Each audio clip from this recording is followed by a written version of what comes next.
Sa Pilipinas ay may isang malaking pag-usbong ng infrastruktura na pinondohan ng bilyong-bilyong dolyar tulad ng mga bagong kalsada, tulay, paliparan at iba pang proyekto. Ang ilan sa mga malalaking proyekto ay magdudulot ng malaking pagbabago sa pag-unlad ng bansa. Ito'y naglalayong mapabuti ang kalakalan, transportasyon at konektibidad sa buong Pilipinas na naglalayong magdulot ng mga magandang kinabukasan para sa mga mamamayan. Kaya't ating alamin ang mga pinakamalalaking proyekto sa Pilipinas. Pero bago yan ay huwag kakalimutang mag-like at subscribe sa ating channel para laging updated ka sa ganitong klaseng video. 11. New Manila International Airport. Ang bagong pandaigdigang paliparan sa Manila ang pinakamalaking proyektong infrastruktura sa Pilipinas. Ang Bulacan ang napiling lugar para sa bagong international na paliparan. Inaasahang makakapag-accommodate ito ng 100 milyong pasahero kada taon. Magkakaroon ito ng 4 na runway at itatayo sa 2,500 hektaryang lokasyon. Tinatayang magiging dahilan nito ng hanggang 1.2 milyong trabaho sa construction at 100,000 empleyado kapag ito'y operational na. Ang DOTR ang responsable sa pagpapatayo ng paliparan habang ang BCDA ang mangangasiwa sa construction. Inaasahang aabutin ng 740 bilyong piso ang kabuuang gastos para sa proyektong ito. 10. Metro Manila Subway. Ang Metro Manila Subway ay isang mass transport line na proyektong pangmabilisang transit sa ilalim ng lupa na kasalukuyang ginagawa sa Metro Manila. Ang 36 kilometro na linya ay tatakbo mula sa Hilaga patungong timog mula sa Valenzuela hanggang Pasay. Mayroong 15 na istasyon mula East Valenzuela hanggang Bicutan. Ito ay magiging pangalawang direktang koneksyon ng bansa sa paliparan matapos ang North-South Commuter Railway na may sangay papuntang Ninoy Aquino International Airport. Ang DOTR ang responsable sa pagpapaunlad ng release. Ang LRMC ang mamamahala at mag-aalaga rito kapag ito'y natapos na at mahalaga ang papel ng proyektong ito sa pagpapabuti ng transportasyon at pag-angat ng konektibidad sa Maynila. 9. Malolos-Clark Railway Project. Ang proyektong ito ay mag-uugnay sa Malolos-Clark Airport patungo sa Clark Green City. Inaasahang magtataguyod ito ng pagunlad sa rehiyon. Ang ruta nito ay 39 kilometro ang haba na may 9 na stations. Magdadala ito ng hanggang sa 1 milyon tao kada araw. Ang DOTR ang namamahala sa pagtatayo nito habang ang PNR naman ang magsasanay at mag-aalaga kapag ito'y natapos na. Inaasahang magbunga ito ng paglago sa ekonomiya ng rehiyon sa pamamagitan ng pagpapadali ng akses sa mga importanteng lugar sa mga ruta nito. Sa pamamagitan ng pagsasanay at pangangalaga ng mga kawani nito ay asahan ng magandang serbisyo para sa mga pasahero upang mapanatili ang seguridad at kahusayan ng rail system. 8. PNR South Long Haul Project. Ang PNR South Long Haul Project ng Philippine National Railway ay layong ayusin at palawakin ang daang bakal sa bansa. Kasama dito ang pagtatayo ng bagong mga riles pati na rin ang pagpapabuti ng mga umiiral na riles. Ang PNR South Long Haul Project o kilala rin bilang PNR Bicol ay isang inobrang intercity rail line sa Timog Luzon na bahagi ng Luzon Railway System. Layunin nito na gawing muli ang makasaysayang PNR South Main Line mula sa istasyon ng Banlik sa Calamba, Laguna hanggang sa Daraga, Albay. Kasama sa proyektong ito ang mga koneksyon para sa pasahero patungo sa mga lugar tulad ng Batangas International Port, Legazpi, Albay o Matnog, Sorsogon. 7. Bohol-Leyte Interlink Bridge.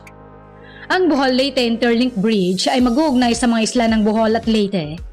Ito'y inaasahang magpapalakas sa turismo at kalakalan sa pagitan ng dalawang isla. Ang tulay ay magiging 2.1 kilometro ang haba at mayroong 50 metro na clearance. Kapag natapos ay inaasahang magta-transport ng hanggang sa 2,000 sasakyan bawat oras. Ang DPWH ang may hawak ng proyektong ito na responsable sa construction ng tulay. Sa pagkakaroon ng tulay na ito ay asahan ng pag-unlad ng ekonomiya at konektado ang dalawang isla na magdadala ng mas maraming oportunidad para sa mga residente at negosyo sa lugar. 6. Cavite-Laguna Expressway or CALAX. Ang Cavite-Laguna Expressway or CALAX ay isang bagong kalsada na nag-uugnay sa Cavite at Laguna. Layo nitong maibsan ang matinding trapiko sa paligid. Ang daan ay may habang 44.6 kilometro na may 10 interchange. May kakayahan itong magdala ng hanggang 100,000 sasakyan kada araw. Ang proyektong ito ay pinangangasiwaan ng Cavitex Infrastructure Corporation o CIC at silang responsable sa construction ng expressway. Ang CIC ay nakatutok sa pagpapaunlad ng kalsada para mapadali ang daloy ng trapiko at mapabuti ang transportasyon ng nasabing lugar. 5. South Luzon Expressway. Ang pagpapalawak ng South Luzon Expressway ay isang proyektong layunin na palawakin at ikonekta ang South Luzon Expressway o SLEC patungo sa Calax. Ang 13.4 kilometrong plano ng pagpapalawak na ito ay maglalaman ng 2 interchange upang mapadali ang mas magandang paglalakbay sa pagitan ng mga kalsadang ito. Inaasahang mag-a-accommodate ang proyektong ito ng hanggang 50,000 sasakyan kada araw at layo nitong mapabuti ang kahusayan ng transportasyon sa rehiyon. Ang pagtutok sa proyektong ito ay nasa ilalim ng Department of Public Works and Highways or DPWH para sa construction ng pagpapalawak nito.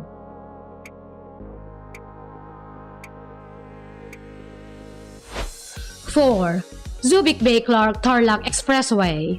Ang Subic Bay-Clark Tarlac Expressway or SCTEX ay nag-uugnay sa Subic Bay Freeport Zone patungong Clark Freeport Zone.